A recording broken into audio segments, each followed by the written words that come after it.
এই রকম বিপর্যয়, এইরকম ধ্বংস, এরকম জীবন হানি এত অল্প সময় আমরা এর আগে কখনো দেখি না।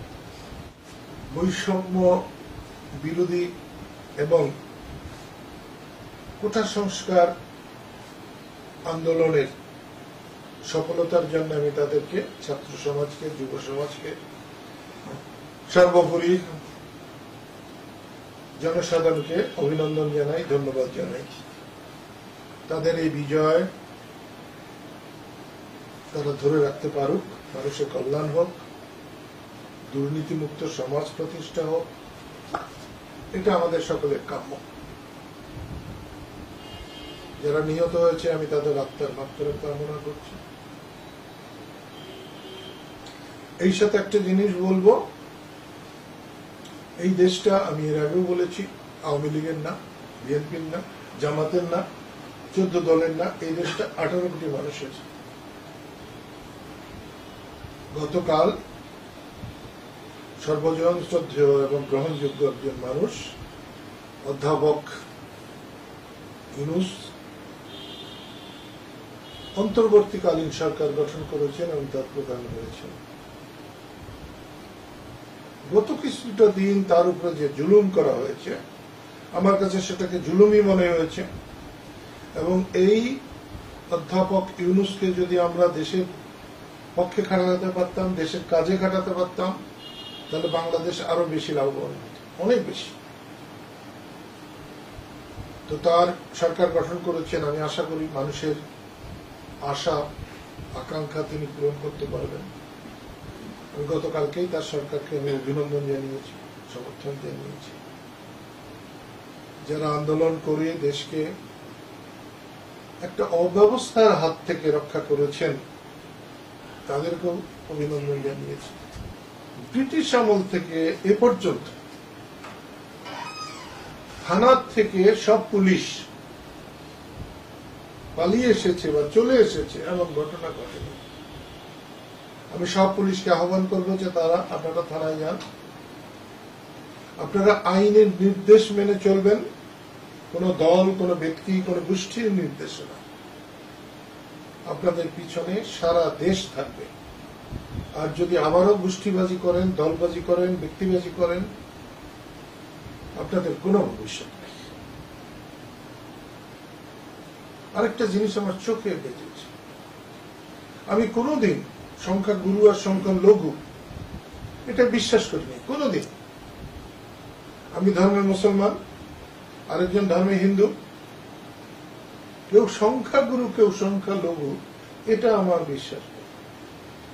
কিন্তু হিন্দুদের উপর অবশ্যই মানসিকভাবে এবং প্রাতিষ্ঠানিকভাবে নির্যাতন করা হয়েছে, হুমকি দেওয়া হয়েছে এবং তাদের ক্ষতিগ্রস্ত করা হয়েছে। এখান থেকে যারা করছেন তাদের হাত গুটানো দরকার, নাহলে হাত জ্বলে পুড়ে সারকার হয়ে যাবে।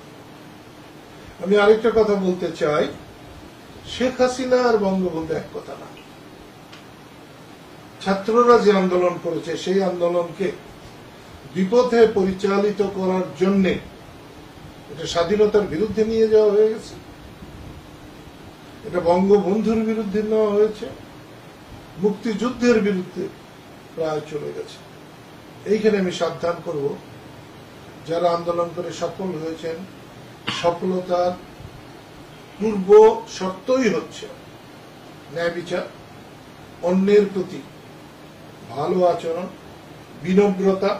যে আমি আশা করব এই সরকার বঙ্গবন্ধুর বাড়িতে কারা আগুন দিয়েছে তদন্ত করবে, সুষ্ঠু তদন্ত করে এর বিচার করবেন, এবং এর সঠিক বিচার না করলে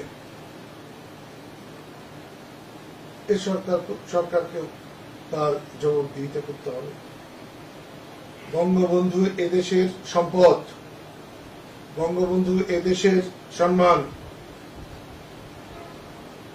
তার স্ট্যাচু ওইভাবে ভাঙার কোনো মানে হয় নাই। এটা যদি আন্দোলনকারীরা ভেঙে থাকেন, আন্দোলনের পক্ষের লোকেরা ভেঙে থাকেন, তাহলে তাদেরকে জবাবদিহি করতে হবে। আর যদি কেউ এর ভিতরে ঢুকে আন্দোলনকে বিপদগামী করার জন্য করে থাকে, তাহলে বর্তমান সরকারকে এদের খুঁজে বের করতে হবে এবং খুঁজে বের করে এর বিচার করতে হবে। আমার কাছে মনে হয় এটা বাংলাদেশের জয়, বাংলাদেশের মানুষের জয়, বাংলাদেশের মানুষের বিক্ষোভের জয়। এটা একটা রিজনেবল টাইম, 1 বছর হতে পারে, 2 বছর হতে পারে। যদি আরো তরুণ হয়ে যান অধ্যাপক ইউনূস, তারপরে ওনাকে বেশি সময় দেওয়া ঠিক হবে। আমার বিশ্বাস একটা রিজনেবল টাইম পর্যন্তই উনি থাকবেন, এবং তার যে ক্ষমতার লালসা নাই, এটা বাংলাদেশের সবাই যদি বলে ক্ষমতার লালসা আছে, আমি বলবো একমাত্র মানুষও যদি হয় তাহলে আমি বলবো যে না, ওনার ক্ষমতার লালসা নেই। এই সরকারও এই দুর্নীতির একেবারে সর্বশেষ শেষ করতে পারবেন না সবকিছু, কিন্তু দুর্নীতির যদি গলা টিপে ধরতে না পারেন, তাহলে এই সরকারের প্রতি মানুষের কোন আস্থা থাকবে না। মানুষ কিন্তু প্রথম চায় দুর্নীতি মুক্ত একটা সমাজ, অন্যায়হীন একটা সমাজ। এখানে এই যে কতটা বছর শুধু অন্যায় অন্যায় আর অন্যায় হয়েছে, এই আন্দোলনটা কোঠা সংস্কারের জন্যই এতটা সফলতা আসে নাই, বৈষম্যের জন্যই আসে নাই। মানুষ ক্ষিপ্ত হয়েছে, 3-4টে নির্বাচনে মানুষ ভোট দিতে যেতে পারে নাই, ভোট দিতে পারে নাই, এবং তারপরে এরা বলছে অবাধ গণতন্ত্র প্রতিষ্ঠা করেছে, প্রচুর ভোট দিয়েছে। মানুষের ইচ্ছার বাইরে সরকার চলেছে, ইচ্ছার কোনো প্রতিফলন হয় নাই। বঙ্গবন্ধুর ওই যে কি আছে আত্মজীবনীতে, অসমাপ্ত আত্মজীবনী, ওখানে স্পষ্ট করে লেখা সরকারি প্রভাব মুক্ত নির্বাচন, আর তার মেয়ের দ্বারা আজকে না হলে এই 15 বছর সরকারি প্রভাবে নির্বাচন হয়েছে। এটা ভালো কথা। আমি আর তেমন কথা বাড়াতে চাই না। সামনে 15ই আগস্ট, বঙ্গবন্ধু জাতির শ্রেষ্ঠ সন্তান। 15ই আগস্ট এতদিন সরকারিভাবে পালিত হয়েছে, এবার কিভাবে পালিত হবে নাকি আদৌ পালিত হবে না, আমরা এই অন্তর্বর্তীকালীন সরকারের কাছে জানতে চাই।